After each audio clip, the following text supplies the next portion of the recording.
नमस्कार, मैं doctor Maya Masan, healer, astrologer and vastu consultant. इस वीडियो में मैं बताने जा रही हूँ कि अगर कोई वस्तु सचमुच में गुम हो गई है और बहुत लंबे समय से ढूंढने के बावजूद भी नहीं मिल रही है, तो आप बिना कुछ प्रोफेशनल कोर्स सीखे उसे कैसे ढूंढ सकते हैं।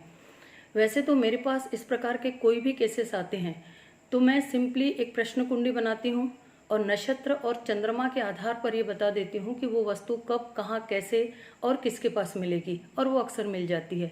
पर उसके बावजूद भी एक और तरीका है जो मुझे ज़्यादा पसंद है, वो है सबकॉन्शियस माइंड के थ्रू उसे प्राप्त करना। इस वीडियो में मैं वही बताने जा रही हूँ कि आप खुद उसे कैसे ढूंढ सकते हैं। हालांकि नो डाउट इसके लिए सबकॉन्शियस माइंड को ट्रेन करना पड़ता है, पर इसमें मैं आपको एक इजी ट्रिक बता रही हूँ जिसे आप यूज़ कर सकते हैं।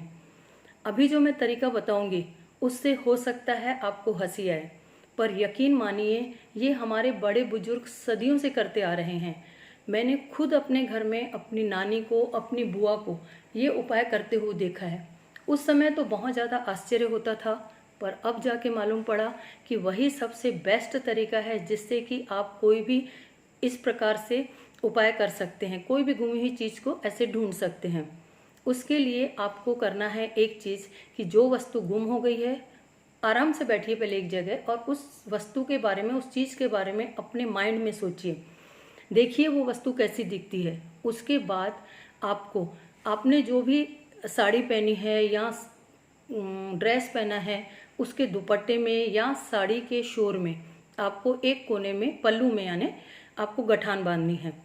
इस समय ये ध्यान देना जरूरी है कि जो आप गठान बांधेंगे वो लेफ्ट की तरफ होगी। पहनने के बाद लेफ्ट की तरफ जो चुन्नी का हिस्सा होगा उसके नीचे आपको गठान बांधनी है, क्योंकि लेफ्ट के साइड ही हमारा राइट ब्रेन रहता है, जो कभी पुरानी चीज़ें नहीं भूलता है और भविष्य भी उसे मालूम रहता है। उसके बाद कुछ समय के बाद, अगर गिवन टाइम, आप जो भी समय देंगे कि मुझे ये मिल जाना चाहिए इस समय में, वो बिना एंजाइटी किए हुए, बिना शक किए हुए, पूरे विश्वास के साथ अगर आप करेंगे तो डेफिनेटली वो चीज़ आपको मिल ही जाएगी। उसके बाद जो दूसरा तरीका है उसमें भी आपको वैसे ही करना है, क्योंकि दोनों ही केसेस में हमको हमारे सबकॉन्शियस माइंड को फ्रंट में लाना है। उसके लिए आपको एक स्थान पे बैठ जाना है, रिलैक्स होके, एकदम कूल एंड काम। उसके बाद आप अपने माइंड में अगेन उसी वस्तु को जो गुम गई है उसे सोचेंगे, देखेंगे, देखने की कोशिश करेंगे। उसके बाद आप उठ के जो वस्तु गुम गई है उसको ढूंढने के लिए पूरे घर में प्रयत्न करेंगे। हो सकता है आप उसको बहुत बार ढूंढ चुके हैं और वो नहीं मिल रही है, फिर भी आपको ये तरीका अपनाना है कि जाके उसको ढूंढने का प्रिटेंड करना है या ढूंढना है। थोड़ी देर ढूंढने के बाद वो चीज़ नहीं मिलेगी, अगर मिल गई तो बहुत ही अच्छी बात है, इज द डबल लक। पर अगर नहीं मिली तो आपको एकदम से, जैसे बच्चे रूठ जाते हैं ना, वैसे ही करिए, करना है कि नहीं चाहिए मुझे चीज़, नहीं मिल रही है तो नहीं मिले, मैं कोई और सब्स्टिट्यूट ले लूँगी, मुझे नहीं चाहिए अब वो चीज़। हालांकि आपको वो चाहिए और आपका सब्स्टिट्यूट भी कुछ नहीं है, पर यह आपको मालूम है, आपके सबकॉन्शियस माइंड को नहीं। अगर आप बोल देते हैं कि ठीक है मुझे नहीं चाहिए, आप चले जाएंगे, थोड़ी देर के बाद या कुछ समय के बाद या कुछ दिन के बाद डेफिनेटली वो चीज़ सामने रखी हुई आपको मिल जाएगी, क्योंकि सबकॉन्शियस माइंड कभी भी अपने को इग्नोर होता हुआ नहीं देख सकता है। और जब आप प्रेशर ज़्यादा डालते हैं तो वो काम भी नहीं करता है। आप एक छोटे से एग्जाम्पल से समझ सकते हैं कि जब बच्चे स्कूल में एग्ज़ाम देने जाते हैं, सब कुछ याद रहता है, तब उन्हें बहुत प्रेशर में याद करना रहता है तो वो याद नहीं आता है, और जैसे ही बाहर आते हैं वो कूल होते हैं, वो चीज़ मिल जाती, उनको वो याद आ जाता है। तो सिमिलर वे में आपको ये करना है कि उस चीज़ को भूल जाना है, हटा देना और बोल देना मुझे नहीं चाहिए।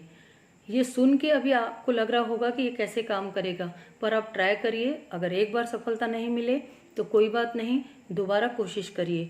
आप सोचिए, 13 साल के बाद हमारा सबकॉन्शियस माइंड रुक जाता है, बंद हो जाता है, और हमारा कॉन्शियस माइंड, हमारा लॉजिकल माइंड एक्टिव हो जाता है। तो 13 साल की उम्र के बाद आपकी जो अभी उम्र है, उतने सालों से आपका सबकॉन्शियस माइंड आपकी बॉडी में सुप्त अवस्था में पड़ा है, या अगर दूसरे शब्दों में बोलें तो कुंभकर्ण की नींद में सोया हुआ है। तो उसे जगाने में समय तो लगेगा, थोड़ा सा समय लगाइए, पेशेंस रखिए, आपको ज़रूर वो ट्रिक करना, वो तरीका सीख जाएंगे। आजमाते रहिए, ट्राई करते रहिए। Thanks a lot.